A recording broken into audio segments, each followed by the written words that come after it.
നമുക്കറിയാം basic earnings per share. Earnings per share എന്താണെന്ന് പറഞ്ഞു. ബേസിക് ഏർണിങ്സ് പെർ ഷെയർ കണ്ടുപിടിക്കുന്നത് ഡിവൈഡഡ് ബൈ നമ്പർ ഓഫ് ഷെയർസിന് പകരം weighted average number of shares വെച്ചിട്ട് divide ചെയ്യുന്നു അല്ലേ.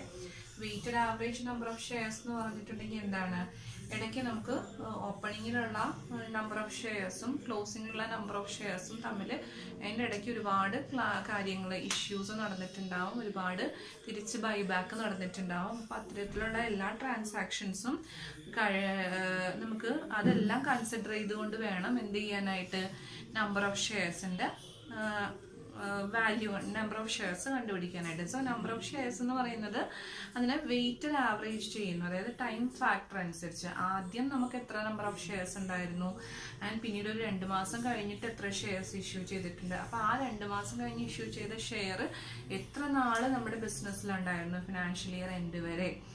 ചിലപ്പോൾ ഫിനാൻഷ്യൽ ഇയർ എൻഡ് ആകുമ്പോഴായിരിക്കും ഒരു 1000 ഷെയർ ഇഷ്യൂ ചെയ്തിരിക്കുന്നത്. അപ്പോൾ അത് ചിലപ്പോൾ ശരിക്കും ഒരു മാസത്തോളമേ നമ്മുടെ കയ്യിൽ അല്ലേ, അതായത് ഫെബ്രുവരിയിൽ ഇഷ്യൂ ചെയ്ത ഷെയർസ് ആണെന്നുണ്ടെങ്കിൽ മാർച്ച് വരെ നമ്മുടെ കയ്യിലുണ്ടായിരുന്നുള്ളൂ, ഒരു മാസത്തേക്ക് ഉണ്ടായിരുന്നുള്ളൂ. അപ്പോൾ നമ്മൾക്ക് ഇത് ഒരിക്കലും ടോട്ടൽ നമ്പർ ഓഫ് ഷെയർസ് വെച്ച് ഡിവൈഡ് ചെയ്താൽ ആക്ച്വൽ EPS കിട്ടത്തില്ല. അതുകൊണ്ടാണ് ബേസിക് EPSന്റെ ഒരു പ്രാധാന്യം വരുന്നത്. ആൻഡ് ബേസിക് EPSൽ നമ്മൾ weighted average number of shares വെച്ചിട്ടാണ് ഡിവൈഡ് ചെയ്യുന്നത്.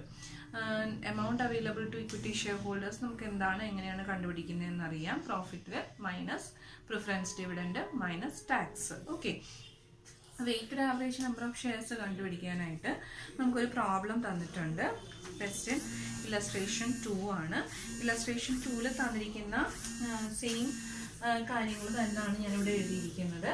അതായത് ഡേറ്റ് തന്നിട്ടുണ്ട്, പർട്ടിക്കുലേഴ്സ് തന്നിട്ടുണ്ട്, നമ്പർ ഓഫ് ഷെയർസ് ഇഷ്യൂഡ് തന്നിട്ടുണ്ട്, number of shares boat back. അതായത് ഒരു ഫിനാൻഷ്യൽ ഇയറിൽ നടന്നിട്ടുള്ള ട്രാൻസാക്ഷൻസ് ആണ്. കുറച്ച് ഷെയറുകൾ ഇഷ്യൂ ചെയ്തിട്ടുണ്ടാവാം, കുറേ ഷെയറുകൾ എന്ത് ചെയ്തിട്ടുണ്ടാവാം, ബൈ ബാക്ക് ചെയ്തിട്ടുണ്ടാവാം. അങ്ങനെ ചെയ്ത് കഴിഞ്ഞിട്ടുണ്ടെങ്കിൽ ഇങ്ങനത്തെ ട്രാൻസാക്ഷൻസ്, ഒത്തിരി ട്രാൻസാക്ഷൻസ് 1/4/2009 തൊട്ട്